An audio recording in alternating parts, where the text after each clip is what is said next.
Jemaat GKJ Kuto Arjo dan simpatisan dimanapun berada, Shalom. Majelis Jemaat mengucapkan terima kasih kepada jemaat yang berkenan mengikuti ibadah secara online pada saat ini. Jika jemaat rindu memberikan persembahan, dapat ditransfer melalui rekening atas nama Bendahara GKJ Kuto Arjo atau langsung ke kantor gereja pada jam kerja. Saat ini kita memasuki Minggu Paskah kelima. Kita akan memulai ibadah kita. Jemaat dipersilahkan berdiri. Kita memuji nama Tuhan dari Kidung Jemaat 367. Terpuji Engkau Allah Maha Besar.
Saudara-saudara yang dikasihi Tuhan, marilah ibadah Paskah kelima ini kita tabiskan dengan mengingat bahwa pertolongan kita ada di dalam nama Bapa, Putra, dan Roh Kudus. Amin.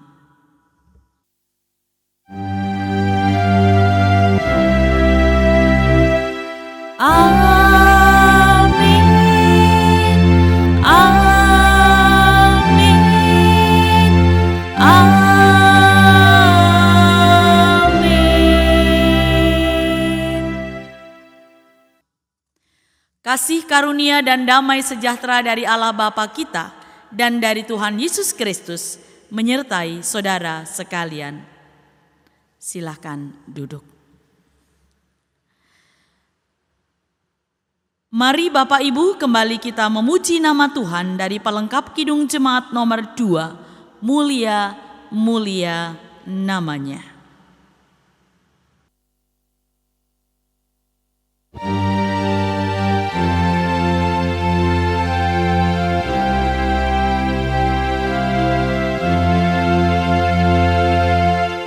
Mulia, mulia namanya bagi Yesus, kemuliaan puji sembah.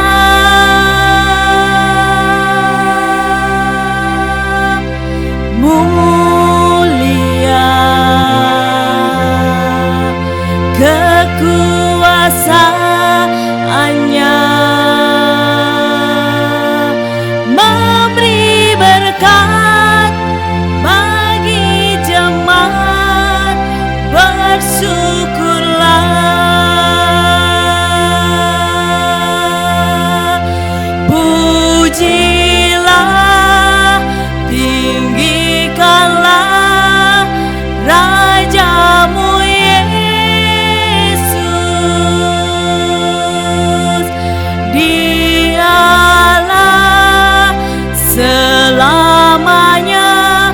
Sang Raja benar,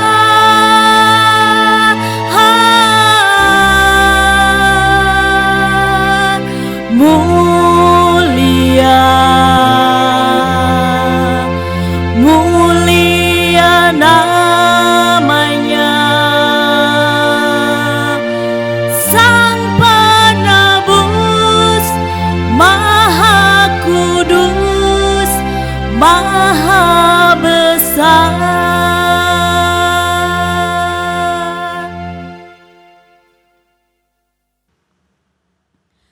Sebelum kita mendengarkan sabda Tuhan, mari kita berdoa. Allah yang Maha Pemurah, saat ini kami datang kepadamu mengucap syukur untuk kesempatan yang Tuhan berikan kepada kami beribadah kepadamu. Kami memohon berkat agar Tuhan memampukan kami mempersiapkan diri kami untuk sabda yang akan kami dengar. Ya Tuhan, bersabdalah, kami anak-anak-Mu siap untuk mendengarkannya. Di dalam nama Tuhan Yesus Firman yang hidup, kami berdoa. Amin. Bapak, Ibu, dan saudara-saudara yang dikasihi oleh Tuhan, firman Tuhan hari ini diambil dari Injil Yohanes pasalnya yang ke-13, ayat 31 sampai ayat 35 yang berbunyi demikian. Perintah baru. Sesudah Yudas pergi, berkatalah Yesus, sekarang Anak Manusia dimuliakan dan Allah dimuliakan di dalam Dia. Jikalau Allah dimuliakan di dalam Dia, Allah akan memuliakan Dia juga di dalam dirinya dan akan memuliakan Dia dengan segera. Hai anak-anakku, hanya sebentar lagi aku ada bersama kamu. Kamu akan mencari aku, dan seperti yang telah kukatakan kepada orang-orang Yahudi, ke tempat aku pergi, kamu tidak dapat datang. Demikian pula sekarang aku mengatakannya kepada kamu juga. Aku memberikan perintah baru kepada kamu, yaitu supaya kamu saling mengasihi, sama seperti aku telah mengasihi kamu. Demikian pula kamu harus saling mengasihi. Dengan demikian semua orang akan tahu bahwa kamu adalah murid-muridku, jikalau kamu saling mengasihi. Demikianlah Injil Yesus Kristus. Yang berbahagia adalah mereka yang mendengarkan sabda Tuhan dan melakukannya dalam hidup beriman. Terpujilah Kristus. Haleluya.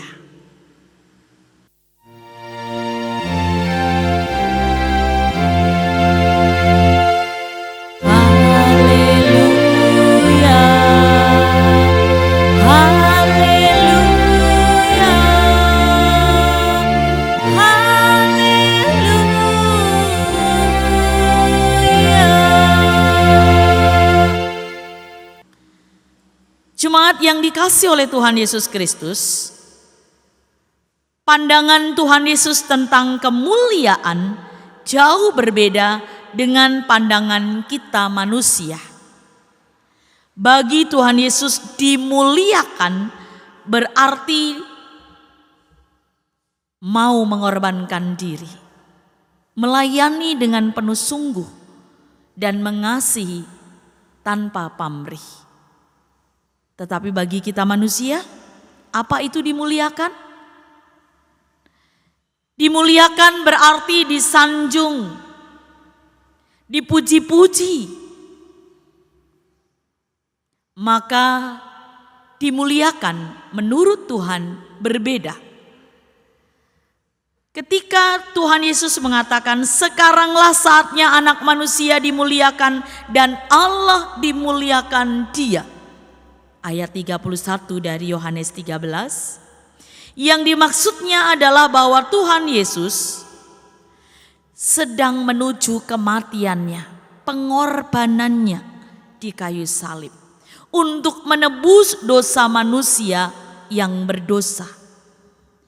Mati di kayu salib untuk menebus dosa manusia adalah ungkapan kasih Allah dan juga ungkapan kasih Kristus kepada kita. Bagi manusia pada masa itu, mati di kayu salib adalah suatu kehinaan, hal yang sangat nista. Akan tetapi dalam pandangan Allah, mati di kayu salib adalah suatu kemuliaan, karena itu tanda cinta, tanda pengorbanan yang tanpa pamrih. Saudara-saudara, sesudah wafat di kayu salib, Tuhan Yesus akan dikuburkan dan bangkit pada hari yang ketiga, lalu naik ke surga, meninggalkan murid-muridnya. Oleh karena itu, pesan yang disampaikan saat itu, yaitu pesan agar murid-muridnya hidup dalam saling mengasihi. Ini pesan yang amat penting. Tuhan Yesus mengatakan bahwa saling mengasihi harus menjadi identitas, ciri murid-murid Tuhan. Apakah saling mengasihi juga merupakan identitas komunitas kita sebagai persekutuan, sebagai gereja?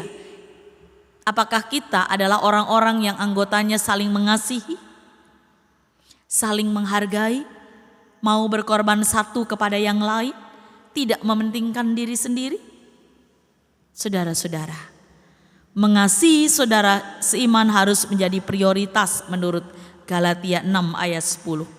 Akan tetapi kasih terhadap saudara seiman itu harus terus ditingkatkan menjadi kasih kepada semua orang. 2 Petrus 1 ayat 5 sampai 7. Kita perlu menyadari bahwa kasih itu selalu muncul dari dalam hati, lalu terwujud dalam tindakan kasih. Tindakan kasih tidak bisa digantikan oleh program-program gereja. Bila kasih merupakan program, kasih akan lenyap setelah kita melakukan program itu. Bila kasih merupakan program, kita bisa mengasihi orang yang jauh dan melupakan orang yang dekat. Bila kasih meluap dari hati, kita merasa dicintai, dikasihi oleh Tuhan, kemudian cinta kita itu meluap, maka kasih menjadi tanggapan terhadap kebutuhan dan tidak memerlukan program untuk melaksanakannya.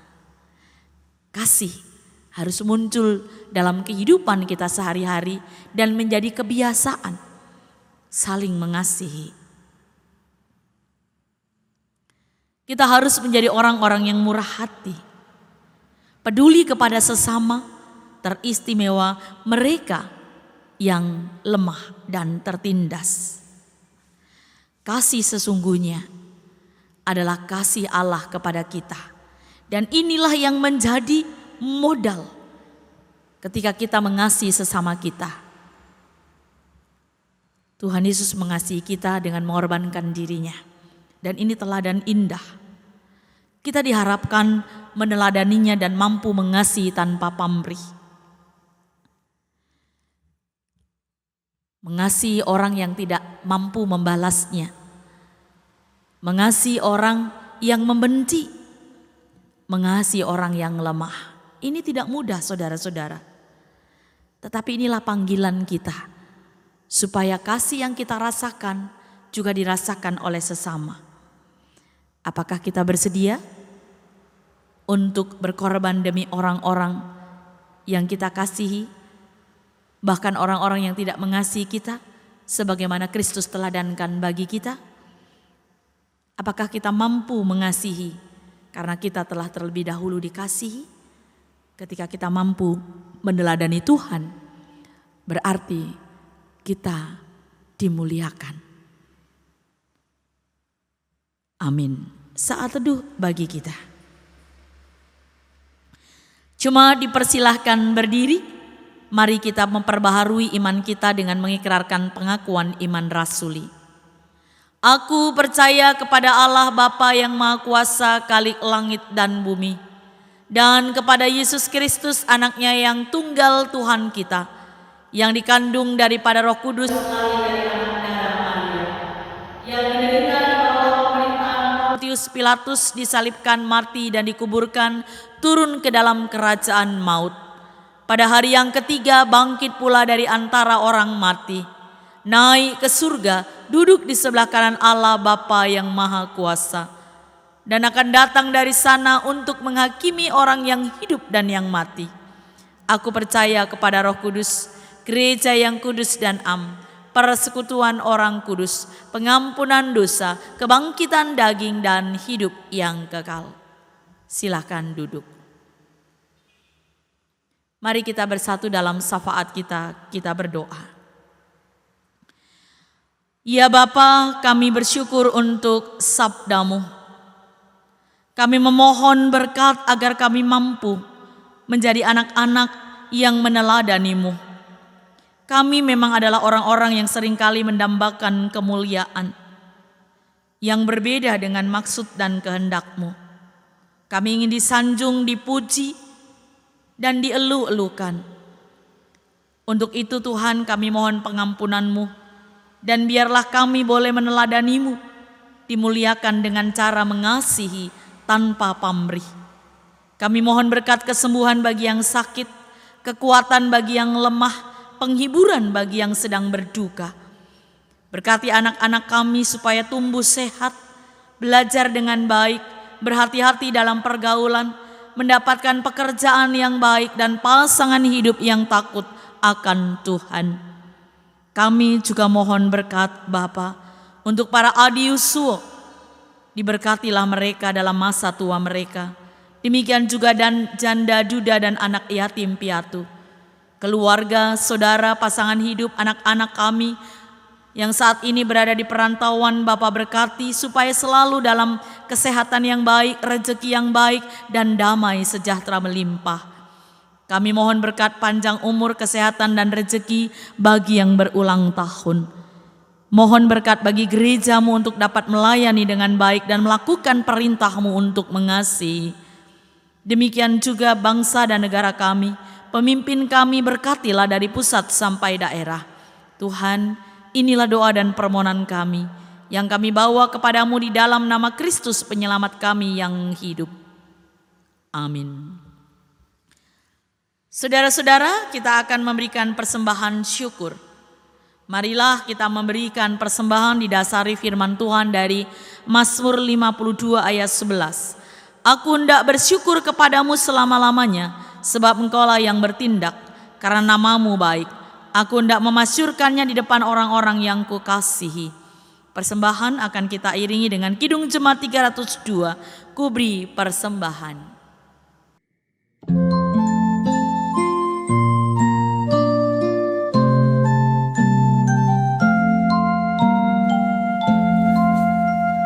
Ku beri persembahan pada Tuhanku, sambil puji Yesus Juru Selamatku. Dengan sukaria ku beri padamu, dan merasa kaya dalam Tuhanku.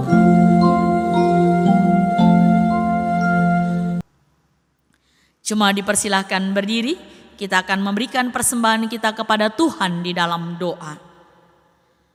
Ya Bapa, kami mengucap syukur dan memuji nama-Mu yang agung, sebab kami diberikan kemampuan untuk memberikan persembahan. Kuduskanlah persembahan kami dan pakailah untuk memuliakan nama-Mu.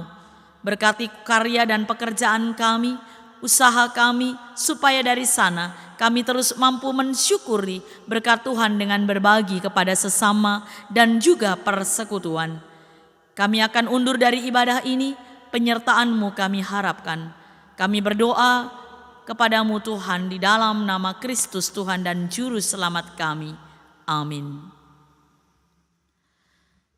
Kita akan menyanyikan nyanyian pengutusan pelengkap Kidung Jemaat 275, Perintah Baru.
Saudara-saudara, arahkanlah hati saudara kepada Tuhan dan terimalah berkat-Nya. Tuhan memberkati saudara dan melindungi saudara. Tuhan menyinari saudara dengan wajah-Nya dan memberi saudara kasih karunia. Tuhan menghadapkan wajah-Nya kepada saudara dan memberi saudara damai sejahtera. Amin.